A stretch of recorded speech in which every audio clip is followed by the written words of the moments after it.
بسم اللہ الرحمن الرحیم۔ السلام علیکم۔ حضرت جرجیس علیہ السلام قوم بنی اسرائیل کے انبیاء میں سے ایک نبی تھے۔ حضرت جرجیس کے قصے کو امام ابن جریر طبری نے اپنی تاریخ وہب بن منبع سے سند کے ساتھ بیان کیا ہے۔ مروی ہے کہ حضرت جرجیس اہل روم سے تھے اور فلسطین میں سکونت پذیر ہوئے، اور اس ملک میں ایک بادشاہ بت پرست تھا، نام اس کا دادیانہ یا رازانہ تھا۔ اس ملعون نے ان کو شہید کیا تھا۔ تفسیر میں لکھا ہے کہ 1000 بار مارا، 1000 بار زندہ ہوئے۔ سبب اس کا یہ تھا کہ وہ دادیانہ پلید بت بنا کر زر و جواہر سے سجا کر مشک و عنبر سے معطر کر کے اس کو سجدہ کرتا اور لوگوں سے بھی کرواتا، اور جو کوئی اس کے بنائے ہوئے بت کو سجدہ کرنے سے انکار کرتا وہ پلید اسے آگ میں پھینکوا دیتا۔ تب لوگ اس کے خوف کے سبب اس کے بنائے بتوں کو سجدہ کرتے۔ خدائے تعالیٰ نے جرجیس پیغمبر کو شہر فلسطین میں بھیجا تاکہ اس ملعون کو اللہ کی طرف دعوت دے اور راہ حق بتا دے۔ پس جرجیس علیہ السلام نے جا کر اللہ کی طرف اس پلید کو دعوت دے کر کہا، اے دادیانہ، بت پرستی چھوڑ دے، خدائے ارض و سما کی عبادت کر جو کہ دانا و بینا اور خالق و رازق سارے جہان کا ہے۔ تب اس ملعون نے کہا، اے جرجیس، اگر تیرا خدا اتنا ہی صاحب قوت اور صاحب اختیار ہے تو کیوں تیرے خدا نے تجھے دولت دنیا سے محروم رکھا ہوا ہے؟ اور ہمارے خدا یعنی بتوں نے تو ہماری عبادتوں سے خوش ہو کر ہمیں سلطنت شاہی عطا کی ہے، اور اس کے علاوہ بھی ہر چیز دنیا کی ہمیں حاصل ہے، تو تجھے تیرے خدا نے کیوں غریب رکھا ہوا ہے؟ پس حضرت جرجیس نے فرمایا کہ تو جانتا ہے کہ دنیا کی دولت اور زندگی کو بقا حاصل نہیں ہے، اور جس دولت اور زندگی کو بقا و مدام حاصل ہے وہ اس زندگی اور دولت سے کئی درجے بہتر ہے، اور ہم اس کے امیدوار ہیں۔ تب اس ملعون نے پوچھا، وہ کون سی دولت و زندگی ہے جسے بقا و مدام حاصل ہے؟ حضرت جرجیس نے فرمایا کہ وہ نعمت جنت کی ہے کہ جہاں کوئی دکھ محنت نہیں بلکہ ہمیشہ کی سرداری ہے، اور اس بادشاہی کو کبھی زوال نہ ہوگا۔ اس بادشاہ نے پوچھا کہ وہ نعمت جنت کس طرح حاصل ہوتی ہے؟ حضرت نے فرمایا کہ بت پرستی چھوڑ کر ایک اللہ وحدہ لا شریک کی عبادت کر جو تمام جہانوں کا خالق و مالک ہے اور سب کو رزق دیتا ہے، اور لوگوں پر ظلم کرنا چھوڑ دے اور عدل و انصاف کے ساتھ فیصلے کیا کر اور اپنی رعایا پر مہربانی والا معاملہ کر، پھر اللہ دنیا میں بھی تیری سلطنت اور بادشاہی کو بڑھائے گا، اور مرنے کے بعد آخرت کی زندگی میں بھی ہمیشہ رہنے والی جنت اور سرداری سے نوازے گا۔ تب اس ملعون نے کہا، اے جرجیس، تو دیوانہ ہو گیا ہے کیا؟ بھلا مرنے کے بعد جب انسان کی ہڈیاں تک گل سڑ جاتی ہیں تب انہیں کون دوبارہ زندہ کرے گا؟ حضرت جرجیس نے فرمایا، بے شک جس نے اس کائنات کو اور مجھے اور تمہیں اور تمام انسانیت اور زمین و آسمان کو پہلے بنایا ہے وہی انہیں دوسری بار بنائے گا، اور اس کے لیے نہ پہلی بار بنانا مشکل تھا اور نہ دوسری بار ہی مشکل ہوگا، اور وہی رب ہے تمام جہانوں کا اور اگلوں کا اور پچھلوں کا بھی۔ جب حضرت جرجیس نے اس کو ایسی باتیں بیان کی تو ملعون اپنے لوگوں سے کہنے لگا کہ دیکھا تم نے جرجیس کو کہ یہ معاذ اللہ دیوانہ اور مجنون ہو گیا ہے جو ایسی باتیں کرتا ہے اور تمہارے خداؤں کو جھوٹا کہتا ہے، اور کہتا ہے کہ جب ہم مر کر مٹی ہو جائیں گے تو وہ رب ہمیں دوبارہ زندہ کرے گا اور حساب کتاب ہوگا۔ بس اس کی باتوں کے سبب اس کو دار پر کھینچ کر اینٹ اور پتھر مارو، اور شانہ آہنی سے اس کا گوشت پوست نکال کر اس کی ہڈیاں اور گوشت اس آگ میں چلا دو، پھر دیکھتا ہوں اس کا رب اسے دوبارہ کس طرح سے زندہ کرتا ہے۔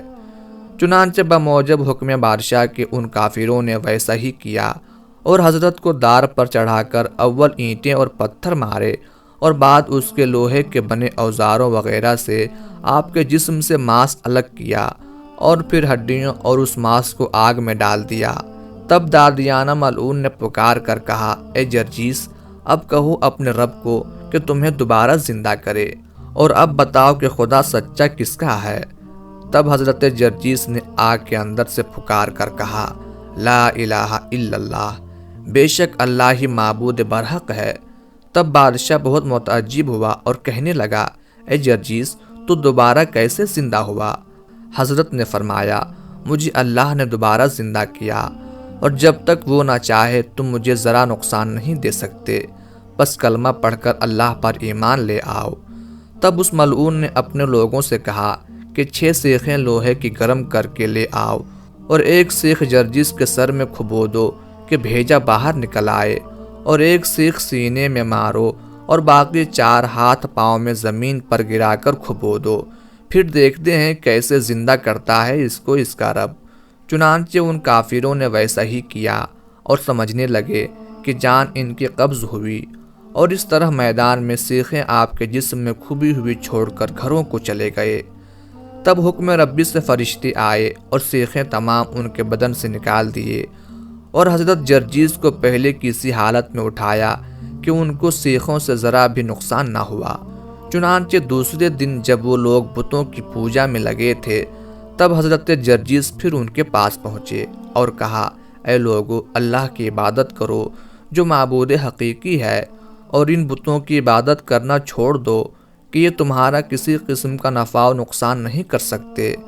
تب وہ لوگ کہنے لگے، اے جرجیس، آپ پھر سے زندہ کیسے ہو گئے؟ حضرت نے فرمایا کہ مجھے میرے اللہ نے زندہ کیا، اور وہ ہر چیز پر قادر ہے۔ تب بادشاہ ملعون نے ایک دیگ اور گھی اور گندھک لانے کا حکم دیا۔ جب ہر چیز آ گئی تو ایک چولہے میں آگ جلائی، اور پھر دیگ میں گھی اور گندھک ڈال کر دیگ کو آگ پر چڑھا دیا۔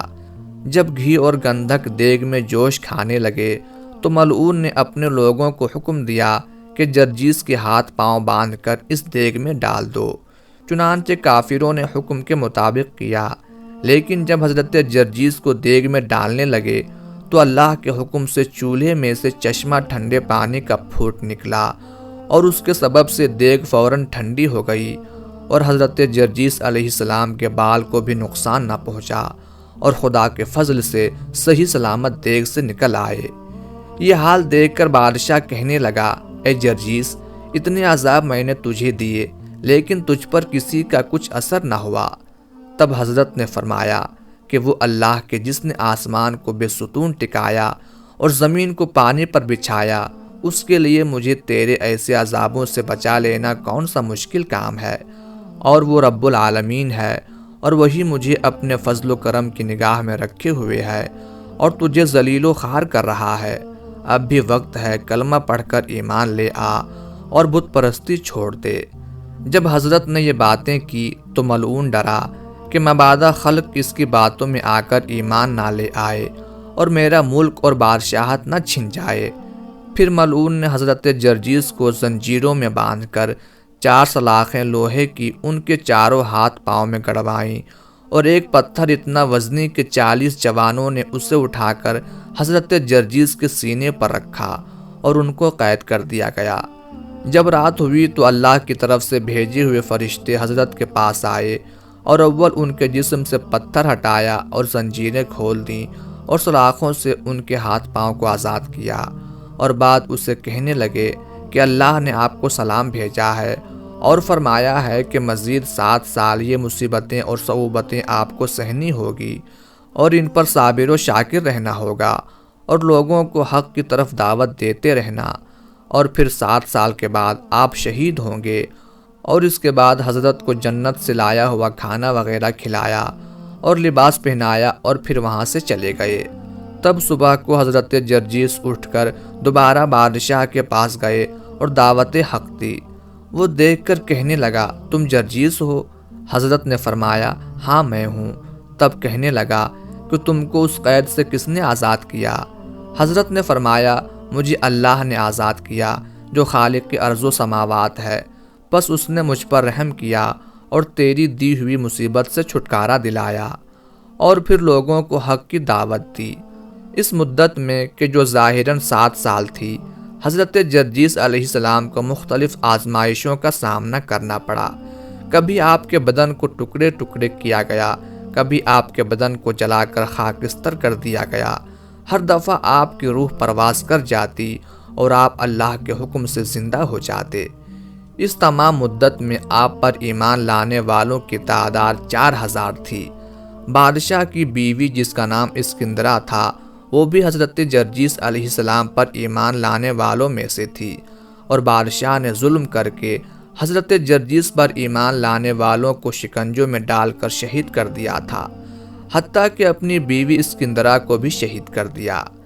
آخر کار اللہ تبارک و تعالیٰ کے عہد کے مطابق حضرت جرجیس کو جب آخری بار شکنجہ میں ڈالا گیا تو آپ خالق حقیقی سے جا ملے اور پھر زندہ نہ ہوئے۔ اس کے بعد کافروں کے لیے اللہ تعالیٰ کی نفرین اور عذاب الہی آیا جس سے وہ نابود ہو گئے۔